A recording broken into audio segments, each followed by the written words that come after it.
overlooked move. The U.S. Department of Agriculture has, for some reason, stopped publicly providing a large amount of animal welfare information on its website. For example, lab inspection reports have been removed from the database, with the department saying they raised privacy concerns. It might sound like a minor bureaucratic shuffle, but animal welfare advocates say thousands of dogs and cats used in animal testing could needlessly die as a result of this.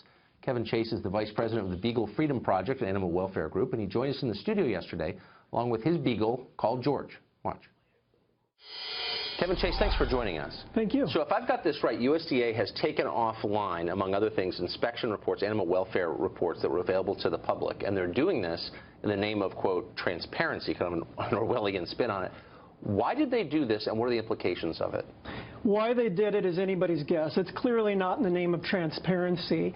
All commercial animal facilities across the country, it's about 7,000 of them, 1,200 of which are laboratories, all went black on Friday.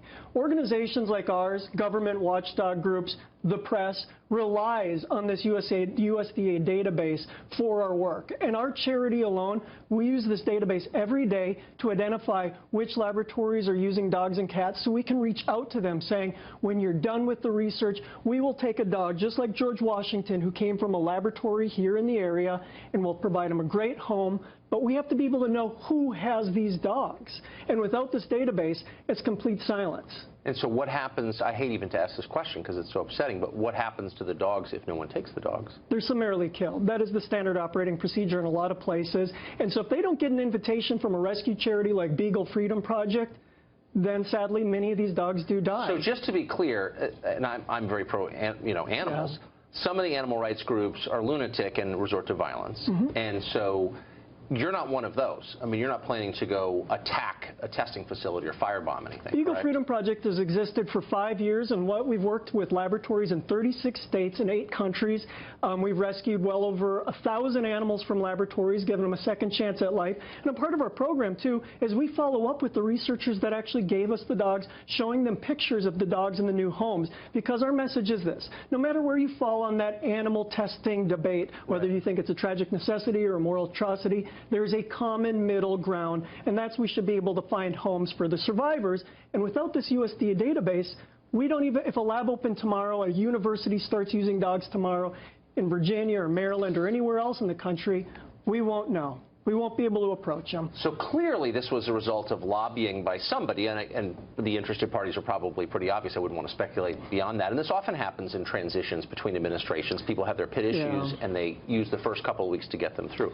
It does seem a little weird, though, as a first move this. Were you notified that this was going to happen? We had no idea that this was going to happen. We use it every day. And so we're really hopeful that this is a transition issue, like you're saying, and that the President Trump ran on a campaign and got into office on a law and order campaign. And without this database, the people breaking the law and being sanctioned for animal cruelty and violations of the Animal Welfare Act are now hidden and unaccountable. And so we're really hoping the President will call somebody at the USDA and put this back online. Well, and that's exactly why I wanted to have you on. The government is so big and so many things happen and things fall through the cracks, and you never know what's really going on. And this is one specific case where we can say, you know, this is obviously not serving the public at all. So to the testing question, I think like a lot of people, I'm on the tragic necessity side. It horrifies me that it happens. On the other hand, if it's between a child and a dog, I mean, reluctantly, you'd probably go with the child. Of course you would. On the other hand, I fear, as a longtime Washington resident, that funding drives some of this experimentation beyond the point that it's necessary, that's redundant because they're getting money. NIH grants. Is that true? It is. There is a lot of waste within the NIH, this $12 billion a year budget that goes to fund a lot of these controversial animal experiments that are redundant. They've been done. Many of them have failed. Sometimes the researchers even know that this cannot replicate what they've already done, but they'll do the research on the dog or whatever animal anyways because they have the funding, and why not? Before you hurt a dog, you should have to prove that there's a good reason to do that. 100%. And Beagle Freedom Project, while we don't like animal testing, and we go out of our way to actually provide grants to universities to pioneer new models and methodologies to replace dogs like George Washington in laboratories. We just gave a $50,000 grant to Johns Hopkins yesterday for their evidence-based toxicology collaboration. We want there to be a day where we don't use these animals in labs, and we're willing to work with the research community, help fund the non-animal alternatives, and then also take those dogs that survive and give them a good home. Who could say no to this? I agree. God bless you. You're really doing the Lord's work, so thank you. I appreciate it. Thanks for having us on. Thanks, Kevin.